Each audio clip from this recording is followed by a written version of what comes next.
My name is Madison Hayes, and I'm 32 years old. What happened at my sister's wedding still makes headlines in our business community.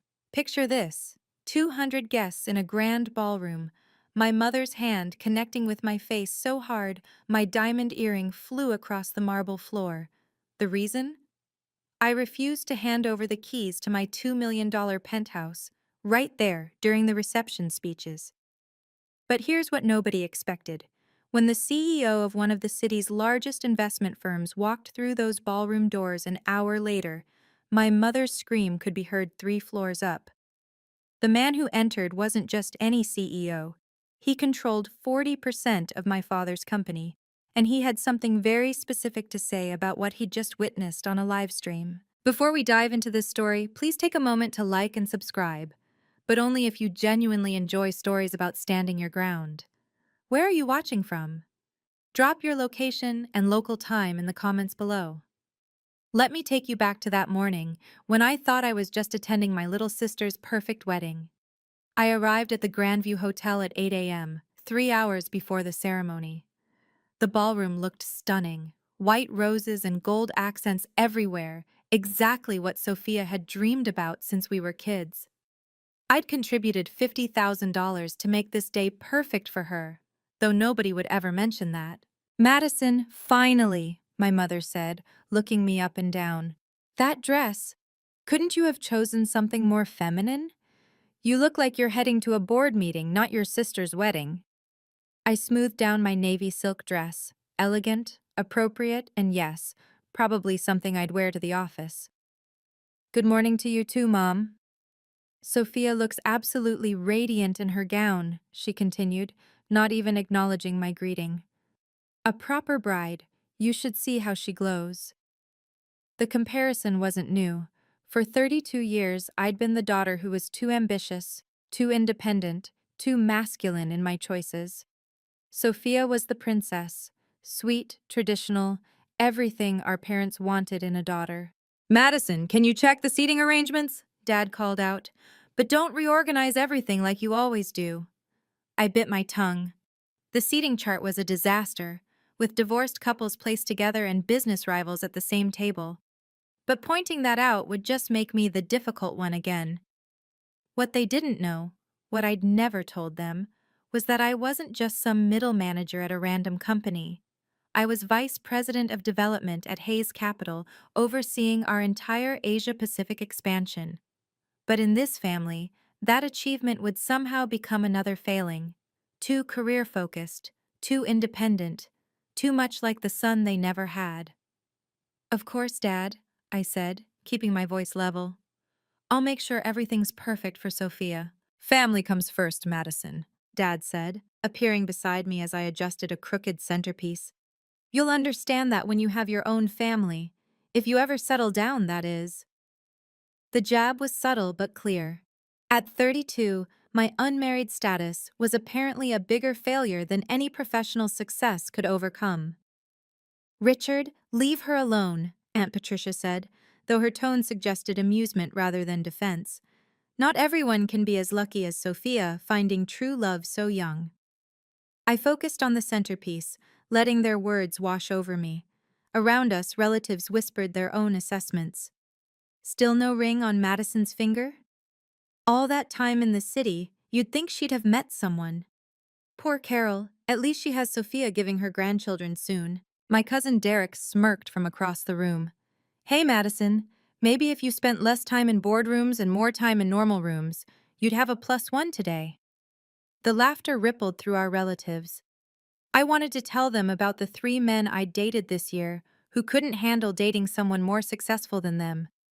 I wanted to mention that being single was a choice, not a failure. But what was the point? She's just very particular, Mom explained to anyone listening. Always has been. Too picky for her own good. I straightened another centerpiece, my hands steady despite the familiar sting of their dismissal. They had no idea who I really was, and maybe that was for the best. So, Madison, Aunt Sally chirped during the pre-ceremony mingling, how's that little apartment of yours in the city? Must be cozy. It's a penthouse, actually, I corrected quietly. The group around us burst into laughter. Sally wiped tears from her eyes. A penthouse? Oh, Madison, you and your big city dreams. She likes to exaggerate, Sophia chimed in, gliding over in her wedding dress. Last year she said she was buying a Tesla. Can you imagine? I did buy a Tesla. It was parked outside, but I just smiled. Madison's always been ambitious, Mom said, in that tone that made ambition sound like a character flaw. Too ambitious, really. There's nothing wrong with a modest apartment, Uncle Tom added patronizingly. Not everyone can afford luxury. No shame in that, kiddo.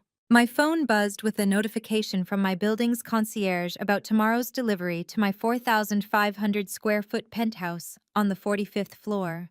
The one with floor-to-ceiling windows overlooking the entire city. The one I'd paid for in cash after closing the Singapore deal. I could have shown them the photos.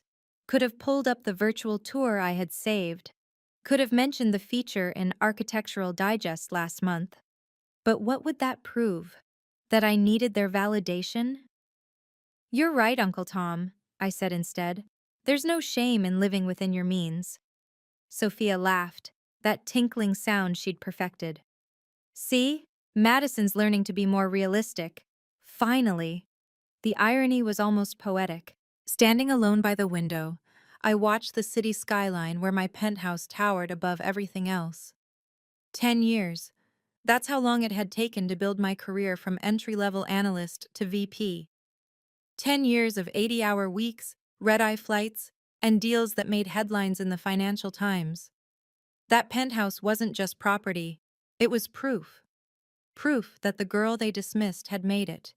Proof that I didn't need their approval or their money or their connections. Every square foot was paid for with my own success.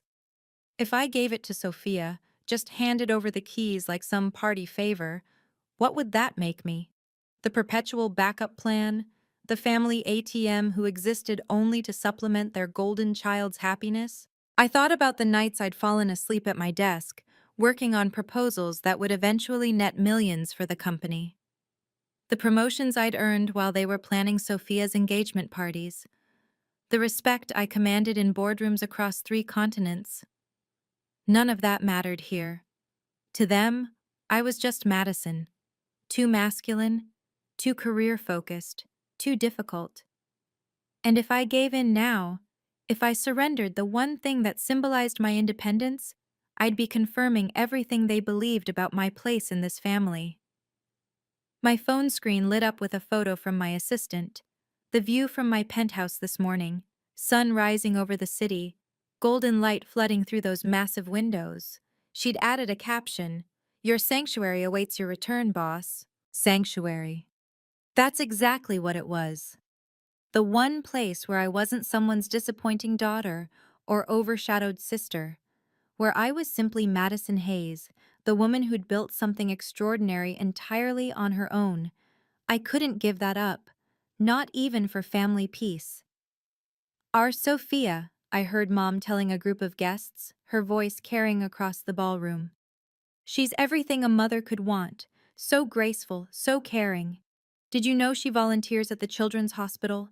And now she'll be such a wonderful wife. The guests cooed appropriately. Mom stood there, glowing with pride, listing Sophia's accomplishments, her teaching degree, her perfect engagement, her charity work. Not once did my name cross her lips. I'd transferred $50,000 to their account 3 months ago when Dad mentioned the wedding was getting expensive. I'd used my connections to get Sophia's wedding featured in the city's most prestigious bridal magazine. I'd even arranged for their honeymoon suite upgrade through my hotel points. Invisible. That's what I was. The family ghost who materialized only when they needed something. Such a beautiful family, someone said. You must be so proud of your daughter. Oh, we are, Dad replied, his arm around Mom. Sophia's made us so happy. Daughter, singular, as if they only had one. I turned away, but then I heard it. Dad's voice, lowered but not enough. After the toast, he whispered to Mom, we'll make the announcement about the penthouse. You're sure Madison will agree? Mom whispered back. She won't have a choice. Not in front of everyone. She's too proud to make a scene at her sister's wedding. My blood chilled. They'd planned this. It wasn't a spontaneous gesture of generosity. It was an ambush, designed to corner me using social pressure and familial obligation. Besides, Mom added, what does she need a penthouse for? It's not like she has a family to fill it. The casual cruelty of it knocked the breath from my lungs, but it also crystallized something. I wasn't going to play their game. If you've ever felt invisible in your own family, like your achievements don't matter unless they fit someone else's narrative, type "I see you" in the comments below. I see you, and your success matters, even if they don't acknowledge it. What's coming next is the moment everything changed. When private family dynamics exploded into public humiliation. Don't forget to subscribe and hit the notification bell for more stories about setting boundaries and choosing self-respect over family approval. Also, let me know where you're watching from. I love connecting with people who understand that sometimes the hardest battles are with the people who should support us most. The reception was in full swing when Dad stood up, tapping his champagne glass with a spoon. The band stopped playing. 200 guests turned their attention to him. Before we continue celebrating, he began, his voice booming through the microphone, Carol and I want to give Sophia and Brian something special. My stomach dropped. They were really doing this. As you all know, family means everything to us, Dad continued, smiling at the crowd. And there's nothing we wouldn't do for our children's happiness. Children's, plural. But his eyes were fixed on Sophia. That's why we're thrilled to announce that Madison has graciously agreed to give Sophia her city penthouse as a wedding gift. The room erupted in applause. Sophia pressed her hands to her chest and practiced surprise, though the slight smile playing at her lips told me she'd known all along. Brian wrapped his arm around her, grinning. "Oh my God, Madison," Sophia gushed into her own microphone. "Are you serious? The penthouse?" Every eye in the room turned to me. I stood frozen, champagne glass in hand, my mind racing. They'd orchestrated this perfectly. The announcement, Sophia's response, the public setting that made refusal seem monstrous. "Madison, come up here," Dad called out, waving me forward. "Let's have the whole family together for this special moment." The applause continued. People were smiling, nodding, some even wiping away tears at this beautiful gesture. I saw my boss's wife at table 12, 3 major clients at table 8. My entire professional network scattered throughout the room, all watching me, all expecting me to smile and play the generous sister. This wasn't just an ambush. It was a calculated assassination of my autonomy. I set down my champagne glass and stood slowly. The room fell silent, waiting. "I'm sorry, what?" My voice carried clearly without the microphone. Dad's smile faltered slightly. "Your penthouse, sweetheart, for Sophia and Brian." "This wasn't discussed with me," I said, keeping my tone level and professional. A ripple of whispers crossed the room. Dad's face reddened. "Don't be selfish on your sister's day," he said, still holding the microphone, ensuring everyone heard his words. "Dad, this is inappropriate. We can discuss this privately." "There's nothing to discuss." Mom grabbed the microphone from Dad. "It's a wedding gift, from the family." "It's my property," I stated simply.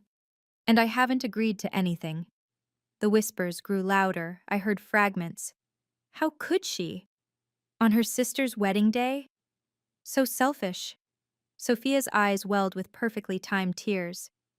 "Madison, I thought you'd want me to be happy." "Your happiness doesn't require my home, Sophia." "It's just a property," Dad boomed. "You can buy another one." "Then you buy her one," I replied. Gasps echoed through the ballroom. Someone at table 3 actually clutched their pearls. The wedding photographer kept shooting, his camera clicking rapidly. "Madison, please," Brian interjected, trying to play peacemaker. "We'd take such good care of it." "I'm sure you would, but the penthouse is not available." Mom's face had turned an alarming shade of purple. Dad looked like he might have a stroke. And Sophia? Sophia's mask of sweetness was cracking. revealing something uglier underneath. "Come on, Madison," Aunt Sally called out. "It's family." "You don't even have a family to fill it," Uncle Tom added. "Sophia needs it more." "She's getting married, starting a life," someone else chimed in. "What do you need all that space for?" The pressure mounted from every direction. Each comment another stone added to the wall they were building around me. "Be reasonable," my cousin Derek shouted. "Stop being so difficult." "It's not like you can't afford another place," Aunt Patricia added, "with your big important job." The sarcasm in her voice was unmistakable. They still didn't believe I was successful. Even now they thought the penthouse was some kind of fluke or exaggeration. "That's generous of you to assume," I said, my voice steady despite the hurricane inside me. "But my financial situation isn't up for public discussion." "Everything's about money with you," Mom spat into the microphone. "Your sister's happiness should matter more than property. If Sophia's happiness depends on taking what's mine, perhaps we should examine that." More gasps. Someone at the back actually booed. The photographer was still shooting, his flash creating a strobe effect across the scene. Through it all, I kept my hands steady at my sides. No trembling, no tears. I'd negotiated with CEOs who ate junior executives for breakfast. I'd stood my ground in boardrooms where millions were at stake. I wasn't going to crumble now, not in front of people who'd diminished me my entire life. "The penthouse is not available," I repeated, each word clear and final. My phone vibrated insistently in my clutch. I pulled it out, needing a moment's distraction from the hostile stares. 3 missed calls from MC and a text that made my pulse quicken. "Saw the livestream, on standby." Livestream? I glanced around and spotted Brian's younger brother, phone propped up on table 6, streaming the entire reception to Facebook Live. The red live indicator blinked mockingly. How many people were watching this disaster unfold in real time? Another text from MC. "Your call, say the word." Marcus Chen. My mentor, my boss, and coincidentally, the man who owned 40% of my father's company, though Dad had no idea his silent partner and his daughter's CEO were the same person. We'd kept that information compartmentalized for exactly this kind of situation. "Madison, put the phone away," Mom snapped. "This is family time." "Apparently, it's also public entertainment," I said, nodding toward the live stream setup. "Your son-in-law's family is broadcasting this to the internet." Brian's brother quickly grabbed his phone, but the damage was done. Who knew how many people had already seen my parents trying to publicly coerce me into surrendering my home? "Wait for my signal," I texted back to Marcus, then slipped my phone back into my clutch. "So dramatic," Sophia sighed into the microphone, playing the victim perfectly. "All this fuss over a piece of property. I thought my sister loved me enough to want to help start my marriage off right." The crowd ate it up.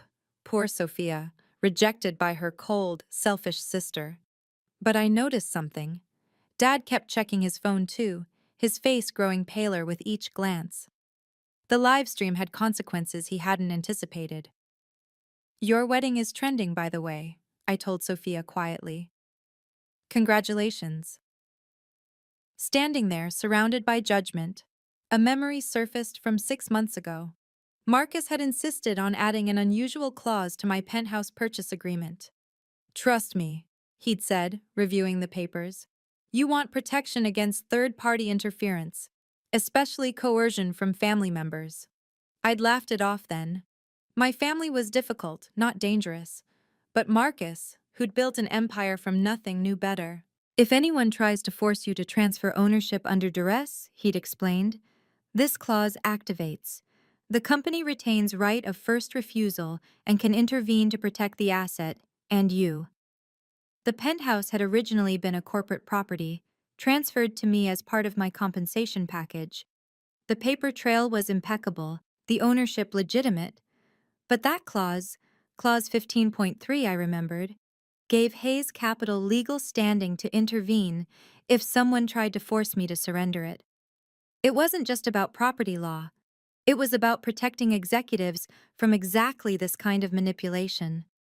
Marcus had seen too many successful women pressured into giving up their assets to family members who felt entitled to their success. Madison's always been stubborn, Dad was saying to the crowd, trying to salvage the situation. But family comes first. She knows that. Family doesn't ambush each other, I said quietly, but my voice carried. The room went silent again. Even the waitstaff had stopped moving, trays balanced in their hands, watching this train wreck unfold.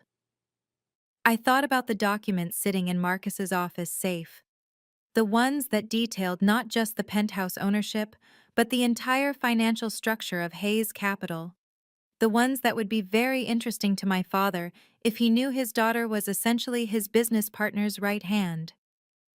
Thank God for that clause Marcus insisted on. Mom descended from the head table like an avenging angel, her beaded gown catching the light as she stormed across the dance floor. She still clutched the microphone, her knuckles white around it. Madison Hayes, her voice boomed through the speakers, you will not ruin this day. You will not embarrass this family. I'm not the one creating a scene, Mother. We raised you better than this. She was 3 feet away now, close enough that I could see the vein throbbing in her temple. We gave you everything. You gave Sophia everything, I corrected. I earned what I have. You ungrateful. She caught herself, remembering the audience. Then, with forced sweetness that fooled no one, Sweetheart, just give your sister the keys. It's such a small thing. No. The word hung between us like a challenge. Mom's face cycled through emotions: disbelief, rage, humiliation. The entire ballroom held its breath. You will do this, she hissed, momentarily lowering the microphone. Or so help me. Or what? I asked, genuinely curious what threat she thought would work. She raised the microphone again. Everyone. My daughter seems to have forgotten what family means. Perhaps you can help remind her. The crowd stirred uncomfortably. Some people called out support for Sophia, but others had gone quiet, sensing this had crossed a line. Give your sister the keys. Mom's voice had dropped to a dangerous whisper that the microphone still caught. Now. No. You selfish, ungrateful girl. The words exploded from her. After everything we've done, everything we've sacrificed, you can't do this one thing? You're a disgrace to this family. She was close enough now that I could smell her perfume. The same suffocating floral scent from my childhood. Close enough to see years of resentment burning in her eyes. The slap came without warning. Mom's hand connected with my cheek with such force that my head snapped to the side. The crack echoed through the ballroom's perfect acoustics, amplified by the microphone she still held. My diamond earring, a gift to myself after closing the Singapore deal, flew off, arcing through the air in what seemed like slow motion before hitting the marble floor with a delicate ping. 200 guests gasped in unison. Then silence. Complete, absolute silence. The kind that makes your ears ring. The kind that makes every heartbeat sound like thunder. I stood perfectly still, my cheek burning, feeling the heat spread across my face. The photographer's camera had stopped clicking. The waitstaff stood frozen. Even the children at table 15 had gone quiet. Mom's hand remained suspended in the air, as if she couldn't quite believe what she'd done. The microphone in her other hand picked up her ragged breathing. I could see everything reflected in the mirrored walls. My reddening cheek, Mom's shocked face, Dad half standing from his chair. Sophia with her hands pressed to her mouth in what might have been genuine surprise. Brian's brother had his phone up again, capturing everything. The earring lay on the white marble, its diamonds catching the chandelier light, maybe 10 feet away. Such a small thing, but somehow it felt like the most important object in the room. I didn't move, didn't speak, didn't even bring my hand to my burning cheek. I just stood there, letting the silence say everything that needed to be said. Slowly, deliberately, I walked to where my earring lay on the marble floor. My heels clicked in the silence, each step echoing through the ballroom. I bent down, picked up the earring, and carefully put it back on.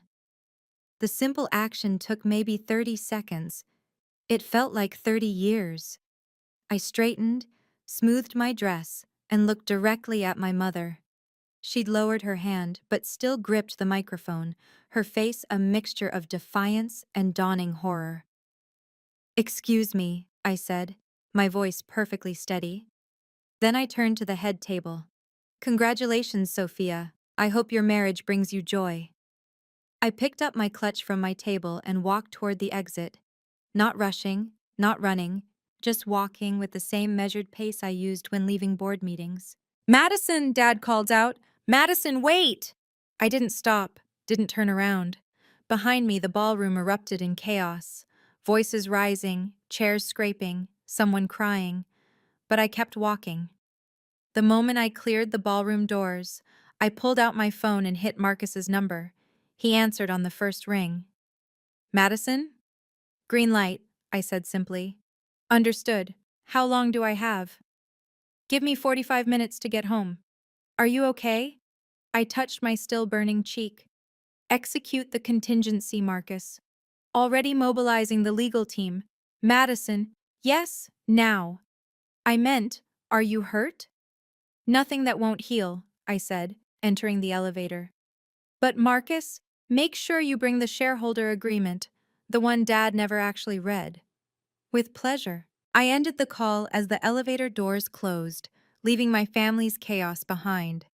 That moment, the slap heard by 200 people, did it make your blood boil? I know what it's like to be humiliated by the people who should protect you. But sometimes the best response isn't anger, it's strategic action. What comes next will show you why you should never underestimate someone you've pushed too far. If you believe in standing up for yourself, hit that like button. If you've ever had to set a hard boundary with family, type boundaries in the comments. The next part is where everything shifts, where the invisible daughter becomes the one holding all the cards. 45 minutes later, I was in my penthouse, ice pack against my cheek, when my phone buzzed with a text from Marcus. "Entering the building now." I'd changed into jeans and a soft sweater. Armor wasn't needed anymore. The battle was already won. They just didn't know it yet. My phone lit up with notifications. Brian's brother's live stream had been shared over 500 times. The slap was already a gif. But I didn't care about internet fame. I cared about what was happening in that ballroom right now. Marcus texted again.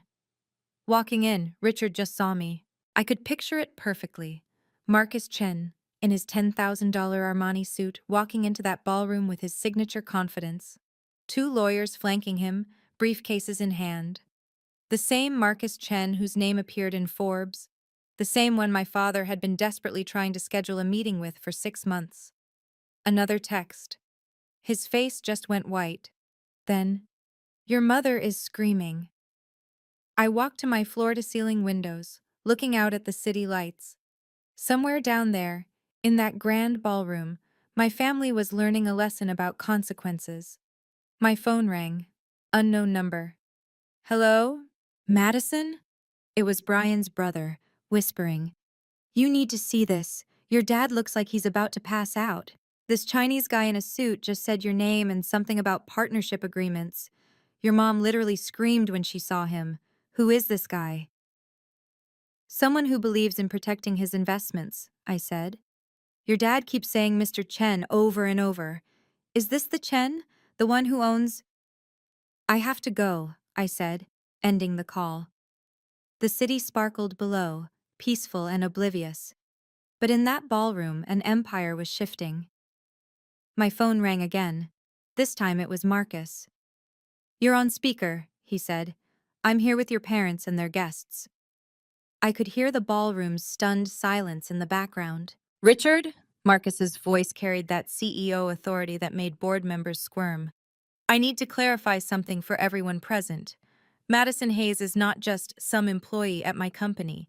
She's our Vice President of Development, managing our entire Asia-Pacific expansion." I heard collective gasps through the phone. "That's impossible," my father's voice, weak and confused. The Singapore deal that netted us 40 million? Madison led that. The Tokyo office that's now our most profitable branch? Madison built that from the ground up. The partnership with Samsung that your company desperately wanted a piece of? Madison negotiated every detail. You're lying, Mom's voice, shrill and desperate.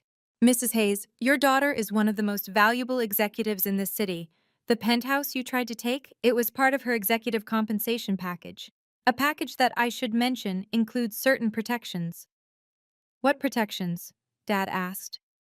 The ones that activate when someone attempts to coerce her into surrendering corporate assets, which, according to the live stream that's now been viewed 20,000 times, is exactly what happened here tonight. 20,000 in less than an hour. Furthermore, Marcus continued, as someone who owns 40% of your company, Richard, I'm deeply concerned about the judgment you've displayed tonight. Publicly attempting to steal from your own daughter? Allowing your wife to assault her? This raises serious questions about your leadership. You can't. This is family business, Dad sputtered. The moment you made it public, you made it my business. Madison, are you still there? I'm here, I said clearly. Would you like to press charges for assault? The ballroom held its breath. Let me explain something, Marcus's voice continued through the speaker. That live stream shows clear assault and attempted coercion.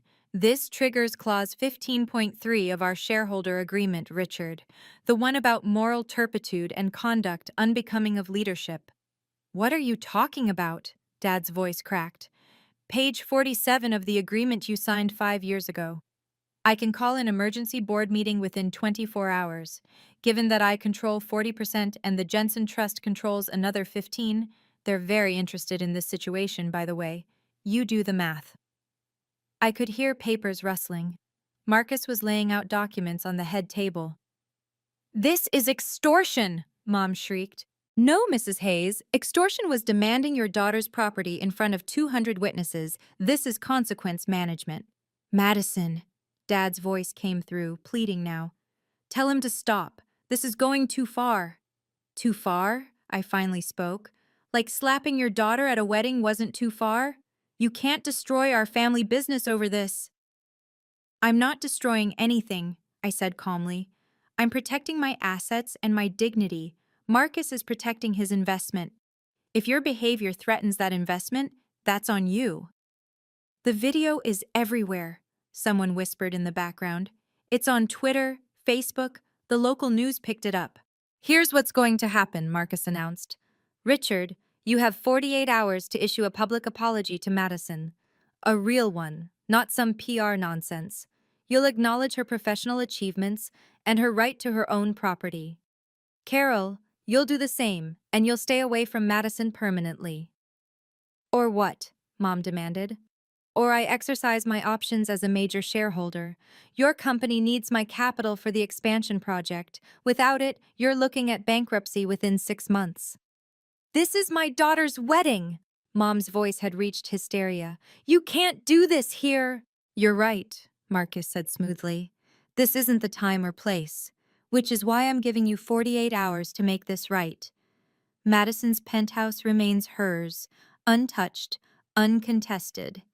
Any attempt to manipulate, guilt, or coerce her will result in immediate legal action.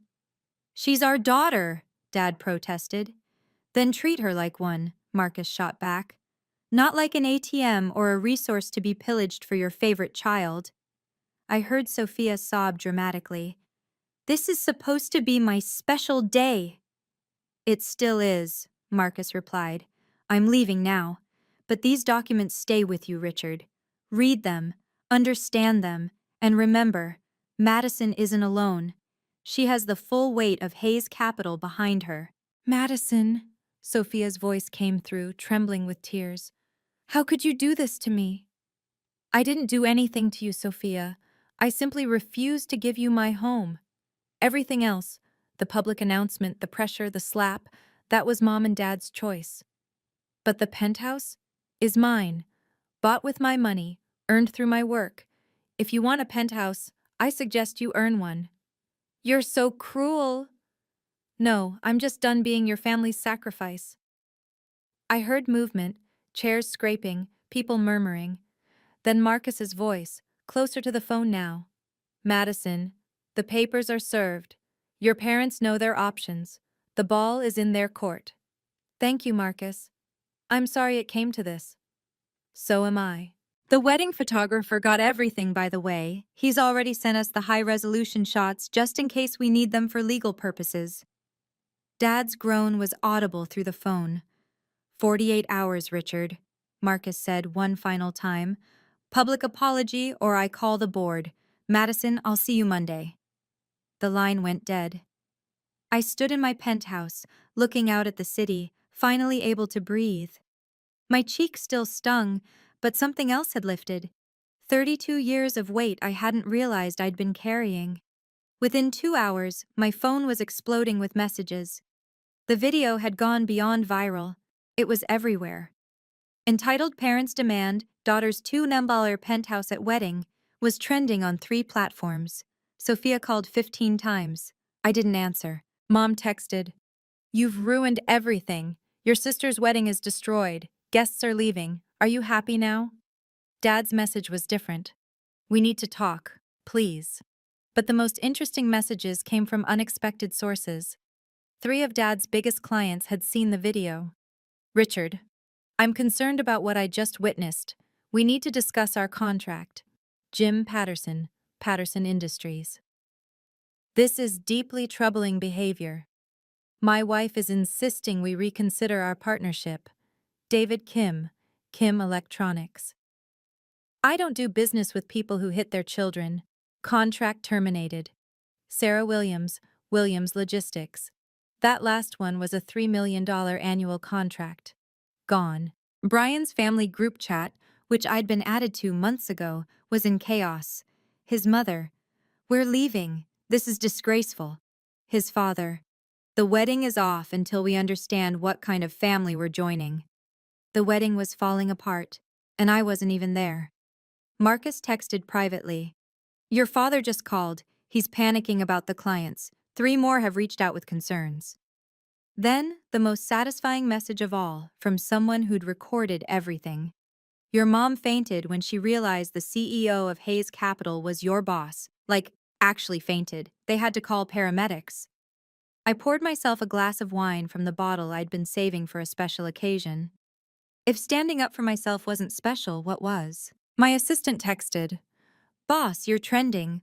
Also, 5 headhunters have already called asking if you're looking for new opportunities." Apparently, standing up to toxic family is very in right now. I laughed, actually laughed, for the first time in days. By Monday morning, the business community had chosen sides, and it wasn't even close. The video had been shared in every major business network in the city. The narrative was clear. Successful daughter refuses to be bullied by entitled parents. CEO steps in to protect valuable executive from family exploitation. Dad's company lost 6 contracts in total. The expansion he'd been planning for 2 years was dead in the water. Without Marcus's capital and with the client exodus, he'd have to downsize. Sophia's honeymoon to Bali was canceled. Not by her, by Brian's family. They wanted to reassess the relationship dynamics before moving forward. The wedding gifts were being returned, but the most unexpected consequence came from my own company. Marcus called me into his office Monday afternoon. "The board wants to promote you," he said without preamble. "Senior VP of Global Operations. The Asia-Pacific success, combined with how you handled the situation, they're impressed." I got slapped at a wedding. That impressed them? "You stood your ground against massive social pressure. You protected company assets. You maintained composure under extreme duress. That's exactly the kind of leadership we need. And the fact that you had to intervene shows you know when to leverage your resources." Madison, "I've seen a lot of executives crumble under family pressure. You didn't just stand firm, you won." The promotion came with a 40% raise and stock options, enough to buy another penthouse if I wanted. Not that I needed another one. The one I had was perfect, a symbol of everything I'd achieved without my family's help or approval. I donated the raise bonus to a women's shelter that helped abuse victims leave toxic situations. It felt like the right thing to do. Dad's public apology came exactly 47 hours after Marcus's ultimatum. It was stiff, clearly written by lawyers, but it did the job. I apologized to my daughter Madison for my inappropriate behavior at the recent family event. I acknowledge her professional achievements and her right to her own property. This matter is now closed. Mom refused to apologize. She went on a social media rant instead, calling me ungrateful, selfish, and corrupted by corporate culture. The rant was screenshot and shared thousands of times, usually with comments like, "I see where the problem started," and "narcissist mother spotted." Sophia texted me a week later. "You ruined my life. Brian's family is making us go to counseling before they'll agree to the marriage. They think my family is toxic." "They're not wrong," I replied. "I hate you." I know. The extended family split into camps. Some sided with my parents, saying family should come first. Others reached out privately, sharing their own stories of being the scapegoat, the ATM, the one who was never good enough. Cousin Derek messaged, "I'm sorry for what I said. I didn't know they treated you like that all the time." Aunt Patricia, "Your mother is my sister, but she was wrong. I'm proud of you for standing up." But the most surprising message came from Brian. "I didn't know about the penthouse ambush. I would have stopped it. Sophia needs to grow up, and maybe this is the wake-up call she needs. I'm sorry about your mom hitting you. That was assault, plain and simple." At least someone in that family had sense. I changed the locks on my penthouse the next day. Building security was given a list of people who were permanently banned from the property. My parents' names were at the top. The doorman, James, who'd known me for 3 years, pulled me aside. "Ms. Hayes, I saw the video. Good for you. My daughter went through something similar. Family isn't always family, you know?" I knew. I blocked my immediate family on all social media platforms. No dramatic announcement, no explanation, just quiet removal of their access to my life. My work became my focus. The promotion meant managing teams across 12 countries. I threw myself into it, building something meaningful without the weight of family expectations. Marcus became more than a boss. He became the mentor my father never was. "You know," he said over coffee one morning, "the best revenge is a life well lived without them." 3 months later, I got a text from an unknown number. It was a photo of Sophia's wedding gift, the one I'd sent after everything calmed down. A certificate for 6 months of family therapy sessions. "This is insulting," the message read. "It's necessary," I replied, then blocked that number too. My penthouse became what it was always meant to be, a sanctuary, a place where no one could demand, belittle, or diminish me. The floor-to-ceiling windows that looked out over the city reminded me daily that I'd built something they couldn't take away. Not for lack of trying, though. 6 months later, the dust had settled into a new reality. I was thriving. The senior VP position had led to a feature in Forbes, 40 Under 40. The article mentioned nothing about the wedding incident, focusing instead on my innovative approaches to Asian market expansion. Dad's company had stabilized but never recovered its previous standing. He'd aged 10 years in 6 months.